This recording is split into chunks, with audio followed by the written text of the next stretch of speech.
పిలువబడిన వారు, పిలువబడిన వారు, చదువురమ్మా. ఏర్పాటు చేయబడిన వారు, నమ్మకమైన వారు. పిలువబడిన వారు, ఏర్పాటు చేయబడిన వారు, నమ్మకమైన వారు. పరిశుద్ధ గ్రంథంలో ఆది కాండం నుండి ప్రకటన గ్రంథం వరకు దేవుడు అందరినీ పిలుస్తున్నాడు. మనమందరము పిలువబడిన వారమే. పిలువబడిన వారు. అబ్రహమా, నీ తండ్రి ఇంటి నుండి, నీ దేశము నుండి నీవు బయటికి రా అని దేవుడు ఆది కాండం 12వ అధ్యాయంలో అబ్రహామును పిలిచాడు. అక్కడ నుండి అందరినీ పిలుస్తున్నాడు. మోషే మోషే, సమూయేలు సమూయేలు, అబ్రహామా అబ్రహామా, మార్తా మార్తా, సమస్త జనులారా నా యొద్దకు రండి. ప్రయాసపడి భారం మోసుకుంటున్న సమస్త జనులారా నా యొద్దకు రండి. రండి నమస్కారము చేసి సాగిల అందరినీ పిలుస్తున్నాడు. అందరినీ రమ్మంటున్నాడు. చాచిన చేతులతో అందరినీ దేవుడు పిలుస్తున్నాడు. చివరిగా ప్రకటన గ్రంథంలో కూడా పిలిపే. ఆ పరిశుద్ధ గ్రంథం అంతయు, దేవుని లేఖనం అంతయు, 66 గ్రంథాలు కూడా అందరినీ పిలుస్తున్నాడు. ఒకరిని పిలిచి ఒకరిని మానేయలేదు. ప్రతి ఒక్కరిని పిలుస్తున్నాడు. అందరూ పిలువబడిన వారే. చప్పట్లు కొడతారు అందరూనే. ప్రకటన గ్రంథం చివరిలో అంటాడు, ఆత్మ రమ్ము, ఆత్మ రమ్. అక్కడ కూడా పిలిపే.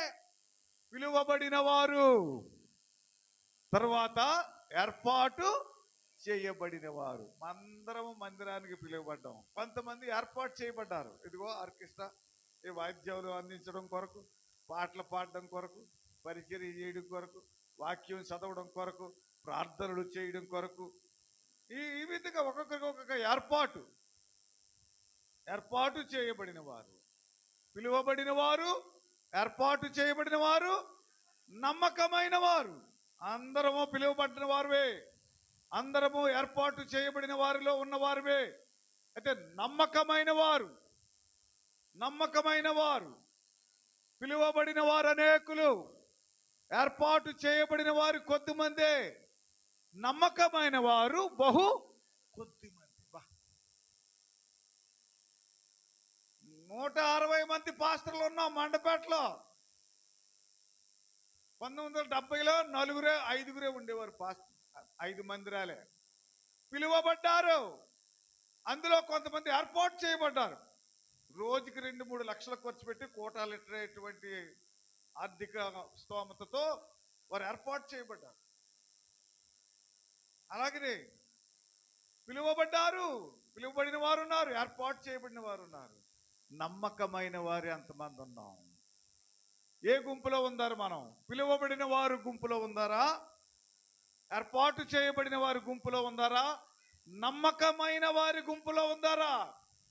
నేను ప్రవక్తల శిష్యులలో ఒకడనైనను కాదు, మేడు పండ్లు ఏరుకుంటున్న నన్ను ప్రభువు పిలిచాడని ఆమోసే అన్నాడు. ఆమోసు పిలువబడిన వాడు. నేను ప్రవక్తనైనను, ప్రవక్తల శిష్యులలో ఒక్కడనైనను కాను, మేడి పండ్లు ఏరుకుంటున్న నన్ను దేవుడు యెహోవా పిలిచాడని నేను పిలువబడిన వాడను అన్నాడు.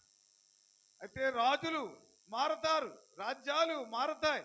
రాజ్యక్షేమము కొరకు ప్రార్థనాపరుడుగా దానియేలును దేవుడు ఏర్పాటు చేసుకున్నాడు. దేవునికి స్తోత్రం. దేవుని ఇల్లంతటిలో నమ్మకమైన వాడిగా మోషే ఉన్నాడు. చప్పట్లు కొడతారు అందరూనే. హల్లెలూయా. పిలువబడిన వారు అనేకులు. పెళ్లికి అందరినీ పిలుస్తాం. ఏర్పాటు చేయబడిన వాళ్ళు కొంతమందే. బ్యాండ్ వాయించేవాళ్ళు, డప్పులు వాయించేవాళ్ళు, లైట్లు వేసేవాళ్ళు, మైక్ సెట్ ఏర్పాటు చేసేవాళ్ళు, అలంకరించేవారు, బ్యూటీ పార్లర్ దిద్దేవారు. పాస్టర్ గారు కూడా ఏర్పాటు చేయ. ఆ పెళ్లి ఇందులోని నమ్మకమైన వాడు ఎవడుంటే ఆడికే ఇస్తారు. ఏంటి? కట్నాలు. ప్రభు కూడా పిలువబడిన వారు అనేకులు, ఏర్పాటు చేయబడిన వారు, నమ్మకమైన వారు. నీవు నేను నమ్మకమైన వారిలో ఉండాలి. చప్పట్లు కొట్టిన అందరూనే. పిలువబడిన వారిలో ఉన్నాం, ఏర్పాటు చేయబడిన వారిలో ఉన్నాం. అయితే ప్రభువుకి నమ్మదగిన వారిగా ఉండాలి. మత్తయి సువార్త మరి మొదటిగా మన మత్తయి సువార్త 19వ అధ్యాయం 2వ వచనం చదివినాడు. ప్రభువును మహాజన సమూహములు ఆయనను వెంబడించిరి అని ఉంటారు. తండోపతండాలుగా వచ్చేసారు. బహుజన సమూహములు, జన సమూహములు కాదు, బహుజన సమూహములు.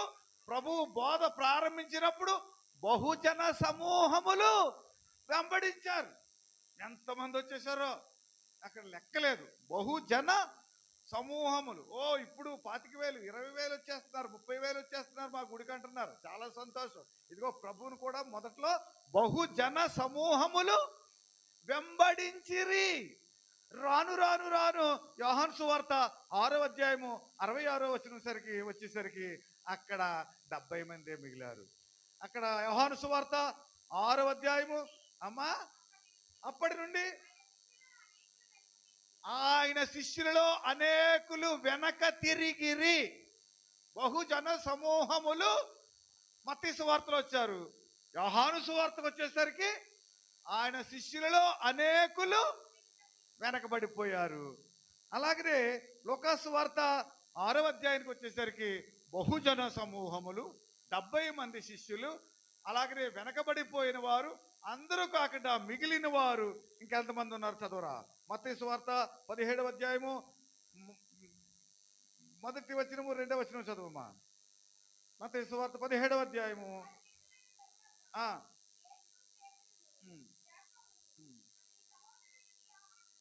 దేవునికి స్తోత్రం. బహుజను సమూహములు మొదటగా వచ్చేసారు. 25,000 వచ్చేస్తున్నారు. 4 ఆరాధనలు 5 ఆరాధనలు అన్ని బాగానే ఉన్నాయి.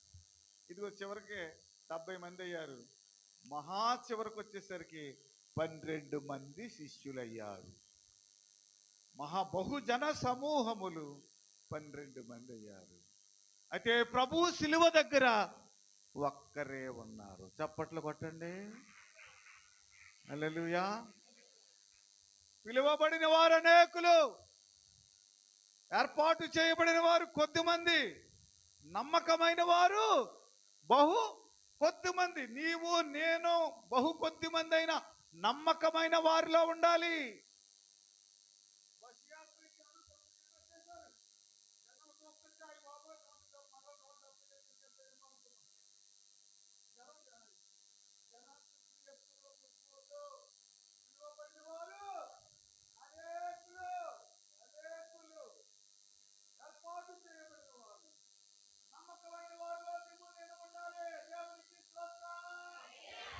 అందరూ సేవకులే, అందరూ దైవజనులే, అందరూ బిషప్లే, అందరూ రెవరెండ్లే, అందరూ స్వస్థత చేసేవాళ్లే, అందరూ ప్రవచనాలు చెప్పేసేవాళ్ళే, అందరూ కూడా పేరెట్టి కాకేసేసేవాళ్ళే. నమ్మకమైన వారు ఎంతమంది ఉన్నారా? నమ్మకమైన వారు ఎంతమంది ఉన్నారు? కల్వరి శిలువ మీద ఒక్కడే ఉన్నాడు. దేవునికి స్తోత్రం. హల్లెలూయా. శిష్యులు పారిపోయిరి. 3 గుంపులు, పిలువబడిన వారు గుంపు, ఏర్పాటు చేయబడిన వారు గుంపు, నమ్మకమైన వారు గుంపు. నమ్మకమైన వారిలో నీవు నేను ఉండాలి. ఈ వారం అంతానే పగలో రాత్రి కూడా ఈ నమ్మకమైన వారి గురకు చాలా తిరగేసేసాను. అంటే ఫలానా వారు నమ్మకమైన వారు అని ఎక్కడన్నా అంటాడా అని, ఎక్కడో చోట అన్నాడు. కానీ ఇంకా దానికన్నా లోతుగా ఏమన్నా చెప్తాడా పరిశుద్ధ గ్రంథంలో అని చాలా ఈ వారం అంతా తిరగేసాను. పగల రాత్రి కూడా చిరకొచ్చి మూసేసాను. ఇంకా పొద్దుతుంది నేను సాయంకాలం, ఎందుకంటే ఎక్కడ దొరుకుతలేదు. నువ్వు నేనే నమ్మకంగా ఉండాలి. దేవుని స్తోత్రం. హల్లెలూయా. మత్తయి సువార్త 25వ అధ్యాయంలో అక్కడ 3 వ్యక్తులను గురించి తెలియచేస్తూ ఉంటాడు. ఒక ధనవంతుడు తన ధనాన్ని ఆయన బహు దూర దేశం వెళుతూ తన ధనాన్ని 3కి ఇచ్చాడు. ఆ 3లో మొదటికి ఒక అయ్యకి ఇచ్చారు. ఆ అయ్యకు 5 రూపాయలు ఇచ్చాడు.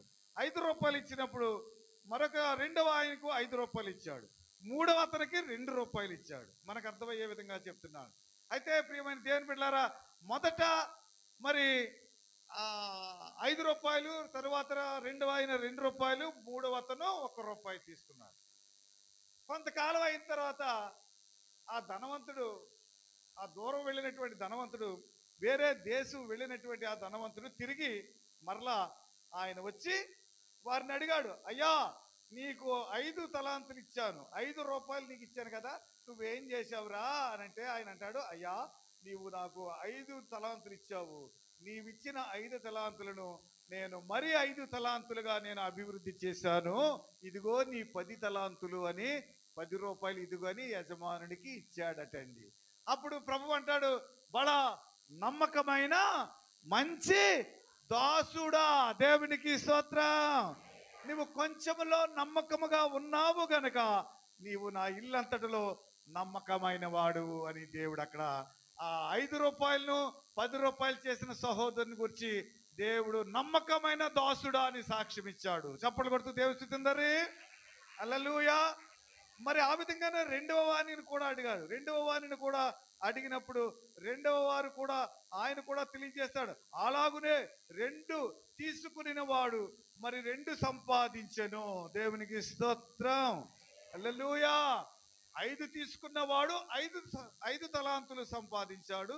2 తీసుకున్న వాడు 2 తలాంతులు సంపాదించినప్పుడు వారిని కూడా, అయ్యా నీవు బడా నమ్మకమైన మంచి దాసుడు అయ్యా, నేను నీకు 2 తలాంతులు ఇస్తే నీవు 5 తలాంతులు చేసావు కనుక నీవు నా ఇల్లంతటిలో నమ్మకమైన వాడు అంటాడు. దేవునికి స్తోత్రం.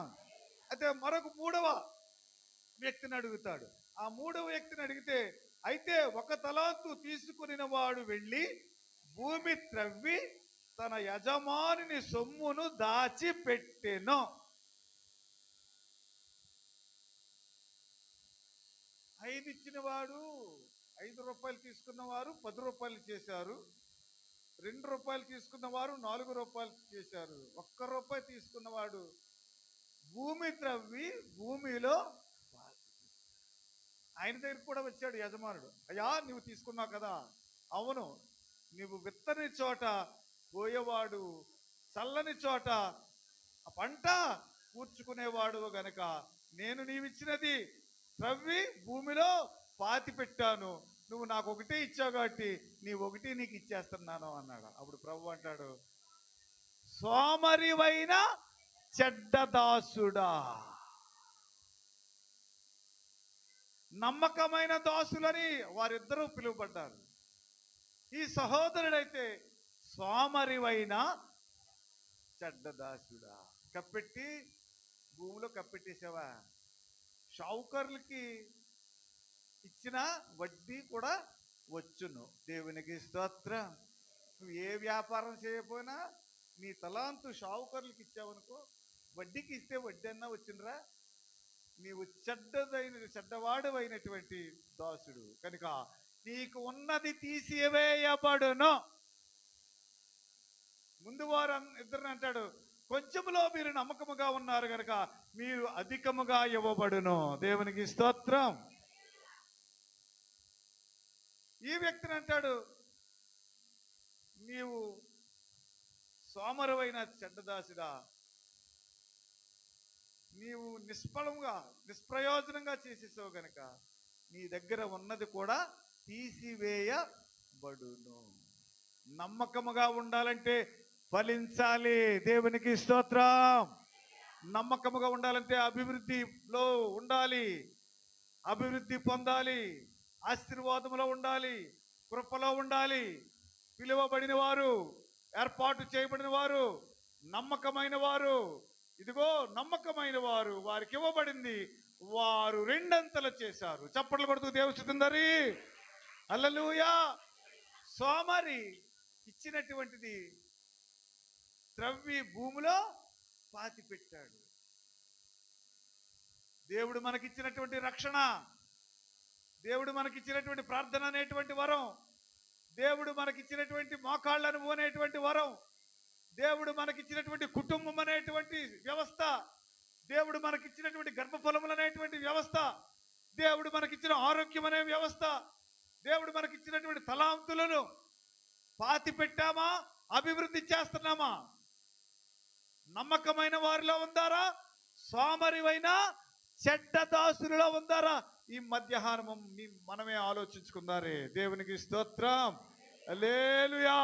ప్రియ సహోదరి సహోదరుడా, పిలువబడిన వారు అనేకులు, ఏర్పాటు చేయబడిన వారు, నమ్మకమైన వారు. నమ్మకం నమ్మి ఇచ్చాడు, దానిని 2 చేశాడు. నమ్మి ఇచ్చాడు, పాతి పెట్టాడు. రక్షణ పరిశుద్ధత, పవిత్రత, క్రైస్తవ ఆత్మీయ జీవితము, దేవునితో నడుచుట, దేవుని సంఘములో ఒక చెట్టు వలె ఉండటం, అభివృద్ధి అభివృద్ధి అభివృద్ధి చెందువారే నమ్మకమైన వారు. చప్పట్లు కొడతారే. ఆయన వస్తున్నాడు, వచ్చి మరలా అడుగుతాడు, యారా బాప్తిసం తీసుకున్నావు, ఏమి నీవు సంపాదించావు? ఇదిగో అయ్యా, బాప్తిసం తీసుకున్నప్పుడు నాకు ప్రార్థన రాదు, ఇప్పుడు ప్రార్థన నేర్చుకున్నాను, దేవునికి స్తోత్రం. అప్పుడు సాక్ష్యం రాదయ్యా, ఇప్పుడు సాక్ష్యం చెప్తున్నాను, దేవునికి స్తోత్రం. అప్పుడు గుడికి వెళ్ళేవాడిని కాదయ్యా, బాప్తిసం తీసుకున్నప్పుడు నుండి ఇప్పటి వరకు గుడికి వెళుతున్నాను, దేవునికి స్తోత్రం. అప్పుడు విరోధులను శత్రువులుగా చూసేవాడిని, ఇప్పుడు శత్రువుని కూడా ప్రేమిస్తున్నాను, దేవునికి స్తోత్రం. అభివృద్ధి చెందామా? ఇంకా అక్కడే ఉన్నామా? బాప్తిస్మం అంటూ తీసుకున్నాం, రక్షణ అంటూ తీసుకున్నాం, ప్రభువునంటూ నమ్ముకున్నాం, యేసు నామములో అంటే కడగబడ్డాం. ఇవ్వబడినటువంటి రక్షణ అనుభవంలో నుండి 5 ఫలములు, 5 తలాంతులు, 10 తలాంతులు అవి, 2 తలాంతులు, 4 తలాంతులు అవి, బడా నమ్మకమైన మంచి సహోదరుడా, సహోదరి అని దేవుని చేత పిలువబడాలంటే మనకున్నటువంటి రక్షణానుభవమును దినదినము మనము వృద్ధి చేసుకోవాలి, అభివృద్ధి చేసుకోవాలి, ఆశీర్వాదకరంగా ఉండాలి. చప్పట్లు కొడుతూ దేవుని స్తుతించండి. హల్లెలూయా, హల్లెలూయా. ఇశ్రాయేలీయులు 40 ఏళ్ళు ప్రభుతో నడిచారు, ప్రభు పెట్టిన భోజనం తిన్నారు, ప్రభుకి దగ్గర వెలుగుగా, ప్రభు వారికి వెలుగై ఉన్నాడు. కానీ కొరింథీ పత్రికలో ఒక విచారకరమైన మాట అంటాడు, వారిలో అనేకులు ఆయనకు ఇష్టలుగా లేకపోయిరి.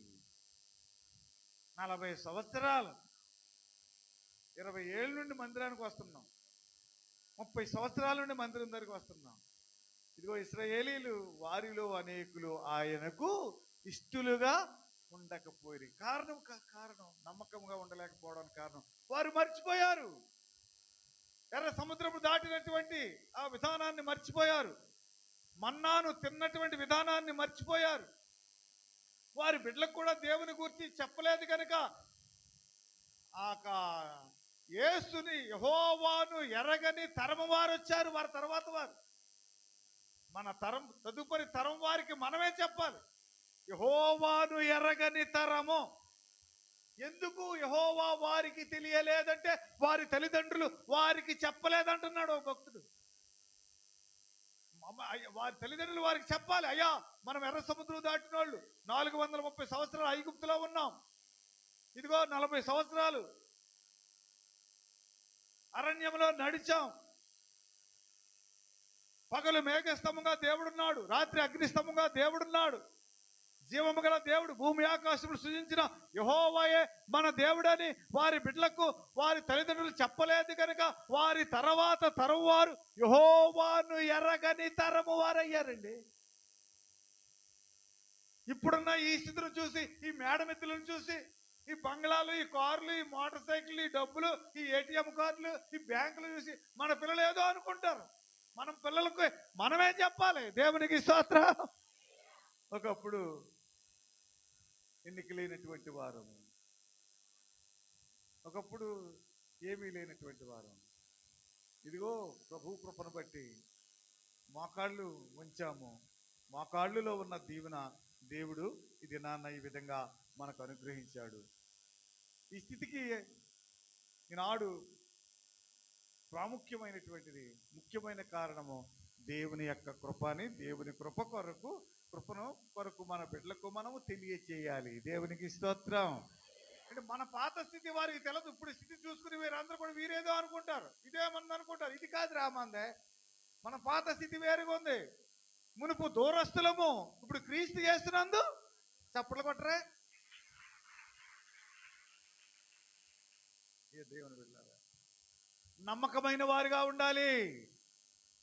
5 తలాంతులు 10 తలాంతులు చేశారు, 2 తలాంతులు 4 తలాంతులు చేశారు. ఎక్కడేసిన గొంగలు అక్కడే, ఎక్కడోళ్ళు అక్కడే.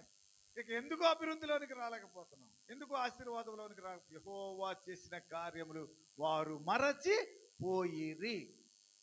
ప్రభు చేసిన కార్యాలు మర్చిపోయారు. మర్చిపోవడానికి కారణము తల్లిదండ్రులైన మనము పిల్లలకి చెప్పలేదేమో. సండే స్కూల్లో చెప్తారంటే సండే స్కూల్లో ఏదో కొంతగానే, మన స్థితి అంతా మన బిడ్డలకు తెలియజేసినప్పుడు మనము నమ్మకమైన వారుగా ఉంటాము. దేవునికి స్తోత్రం. హల్లెలూయా. వారిలో అనేకులు ఆయనకు ఇష్టలుగా ఉండలేకపోయిరి. 1 కొరింథీ పత్రిక 10వ అధ్యాయం 5వ వచనంలో ఒకే మరి సముద్రంలో ఒకే త్రోవలో నడిచారు, ఒకే చోటే బాప్తిసం తీసుకున్నారు, ఒకే ఆహారం తిన్నారు, ఒకే నీరు త్రాగారు, గాని వారిలో అనేకులు ఆయనకు ఇష్టలుగా లేకపోయిరి. గనుకనే నమ్మకముగా లేరు. గనుకనే బయలుదేరిన వారిలో ఇద్దరే పాలు తేనెల ప్రవహించే పాలస్తీనా వెళ్ళారు. దేవునికి స్తోత్రం. హల్లెలూయా, హల్లెలూయా. కాలేబు యెహోషువలు ఇద్దరే వెళ్ళడానికి కారణం దేవుని దగ్గర వారు నమ్మకముగా ఉన్నారు. నా ఇల్లంతటిలో నమ్మకమైన వాడు అన్న మోషేను కూడా ఎందుకు పంపలేదు దేవా? నేను ఆలోచించాను. మోషే వెళ్ళలేదు కదా, మోషే కూడా వెళ్ళలేదు. ఆ కాలేబు యెహోషువలే వెళ్ళారు, మోషే ఎందుకు వెళ్ళలేదు దేవా? మళ్ళీ నమ్మకమైన వాడు అంట. నమ్మకమైన వాడిని పాలు తేనెలు ప్రవహించే దేశం వెళ్ళనవాటే. రే, పాలు తేనెలు ప్రవహించే దేశానికి నమ్మకమైన వారు వెళ్ళనవసరం లేదురా. వారు ఆ కనాను దేశానికి వారు వెళ్ళనవసరం లేదు. పరమకానానికే మోషేని తీసుకెళ్లిపోయాను అన్నాడు దేవుడు. దేవుని స్తోత్రం. ఆలోచించాను. నమ్మకమైన వాడు కాదా? మరి కాలేబు యెహోషువల్ని ఎందుకు తీసుకెళ్ళావు? మోషేని ఎందుకు తీసుకెళ్ళలేదు? అలాంటప్పుడు నమ్మకమైన వాడని ఎందుకంటావు? నమ్మకమైన వాడు గనకే కనానుకు కాదు, పరమ కనానుకు. దేవునికి స్తోత్రం. మోషేను పూర్తి పెట్టేసిన వెంటనే మోషే సమాధితో సహా మిఖాయేలు పరలోక రాజ్యం మోషేను తీసుకెళ్లిపోయింది. చప్పట్లు కొడుతూ దేవుస్తుందరే. హల్లెలూయా, హల్లెలూయా. ప్రియ సహోదరి సహోదరులారా, పాలు తేనెలు ప్రవహించే పాలస్తీనాకి యెహోషువ కాలేబులు వెళ్ళారు, కానీ పరమకానానికే దేహంతో సహా దేవుడు తీసుకెళ్ళిపోయాడు. ఎంత గొప్ప విశేషం. నమ్మకమైన వారు. పిలువబడిన వారు అందరం పిలువబడ్డాం. అందరూ పిలువబడిన వారువే, ఏర్పాటు చేయబడిన వారు. కొన్ని కార్యక్రమాల కొరకు ఏర్పాటు చేయబడ్డాం. నమ్మకమైన వారు. మన ఇంట్లో కూడా నమ్మకంగానే ఉంటాం. దేవుని దగ్గర నమ్మకంగా ఉన్నప్పుడు ఇంట్లో కూడా మనం నమ్మకంగా ఉంటాం. ఇంటి దగ్గర నమ్మకంగా ఉంటాం. నమ్మకంగా లేవనుకో, ఇంటి దొంగను ఎలా పోతున్నాయో ఏంటో తెలిసింది కాదు. పాపం అమాయకుడు దాని పాస్ట్ గారు ఇంటి దొంగ ఉన్నాడు కదా. స్కూల్ ఎలాగిప్పాలో తెలుసు కదా, డస్క్లు ఎలాగ తీయాలో తెలుసు కదా. ఆయనకి తెలిసేది కదా. ఒరే చిల్లరంతా ఎక్కడెట్టని ఏమైపోయిందిరా అని వాడు. నమ్మకం. దేవుని స్తోత్రం.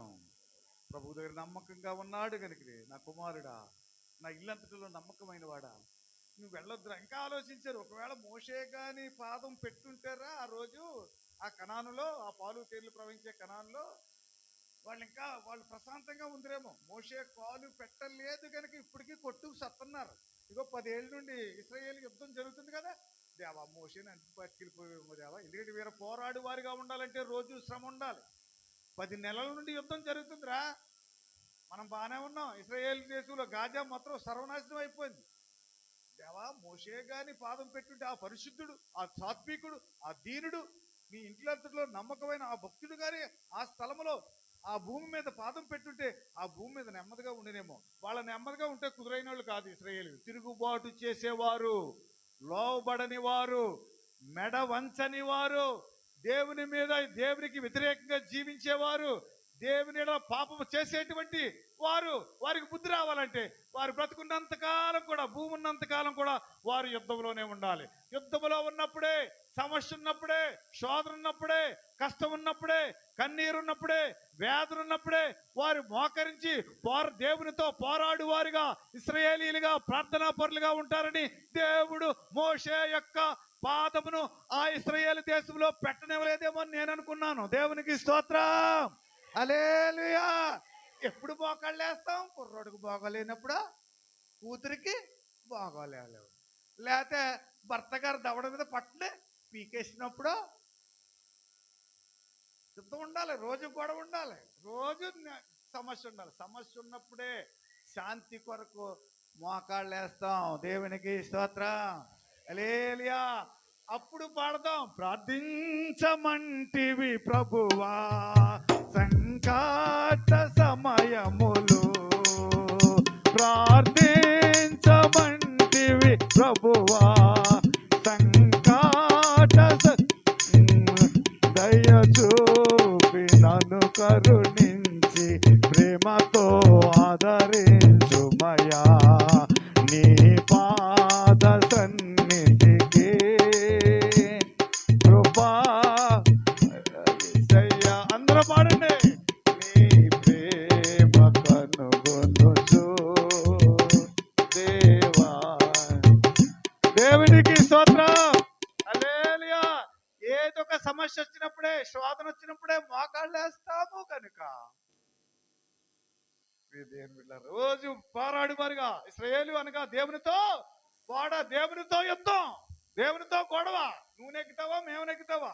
సమస్య పెట్టినాడు నువ్వే, దీవించేవాడు కూడా నువ్వే. నువ్వు దీవించాలంటే ఏంటో నాకు తెలుసు. ఏంటంటే మోకాళ్ళలోనే పెట్టావు మా దీవెనని మనం మోకాళ్ళు వేసేస్తాం. ఎంతసేపు మోకరిస్తామో అంతగా దేవుడు వర్ధిల్లింప చేస్తాడో. దేవునికి స్తోత్రం. హల్లెలూయా, హల్లెలూయా.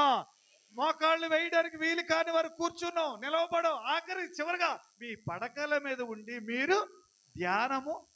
పడక మీద ప్రార్థన చేస్తున్నామా? వండుకుని మాత్రం సీరియల్స్ చూడడానికి చాలా ఇష్టపడతాం. పడక మీద ఉండన్న స్తోత్రం చెప్పుకోండి. పరిశుద్ధాత్ముడు నమ్మకమైన వారు గుంపులో నిన్ను ఉంచుతాడు. నమ్మకమైన వారు చదువుతారు. కొన్ని మాటలు మనం చదువు. నెహెమ్యా గ్రంథము 7వ అధ్యాయం 2వ వచనం. నెహెమ్యా గ్రంథము 7వ అధ్యాయము 2వ వచనం. అక్కడ హనన్య అనేటువంటి ఒక సహోదరుడు నమ్మకమైన వాడు హనానీకిని, కోటకు అధిపతి అయిన హనన్యాకును యెరూషలేముపై అధికారం ఇచ్చితిని. హనన్య నమ్మకమైన మనుష్యుడు. బా, ఎంత మంచి మాట. మనం ఎంతకాలం ఒక్కడే నమ్మకమైన వాడు మోసం. హనన్య నమ్మకమైన మనుష్యుడు. దేవునికి స్తోత్రం. హల్లెలూయా. ఎందుకు నమ్మకమైన మనుష్యుడు? చదవమ్మా, చదవాలి. ఎక్కువగా దేవుని యందు భయభక్తులు గలవాడు గనుక హనన్య నమ్మకమైన మనుష్యుడు. చప్పట్లు కొడుతూ దేవుని స్తుతిందారే. వినబడ్డం లేదు దగ్గరగా. నమ్మకమైన వారి గుంపులో ఉండాలంటే హనన్య ఎక్కువగా దేవుని యందు భయభక్తులు కలిగినవాడు. అండర్లైన్ చేసుకున్నారు. మోషే ఒక్కడే అనుకుంటాం మనం. హనన్య నమ్మకమైన మనుష్యుడు. కారణము అతడు దేవుని యందు ఎక్కువ ఉందా లేదా? ఎక్కువగా. దేవునికి స్తోత్రం. ఎక్కువగా. అప్పుడప్పుడు కాదు, ఆదివారం కాదు, శుక్రవారం కాదు, శ్రమ వచ్చినప్పుడు కాదు, సంతోషం వచ్చినప్పుడు కాదు. హనన్య ఎక్కువగా దేవుని యందు భయభక్తులు కలిగిన వాడు గనుక హనన్య నమ్మకమైన మనుష్యుడు. దేవుని ఎడల భయము భక్తి కలిగిన వారే దేవుని సన్నిధిలో ఉంటారు. దేవుని యందు భయ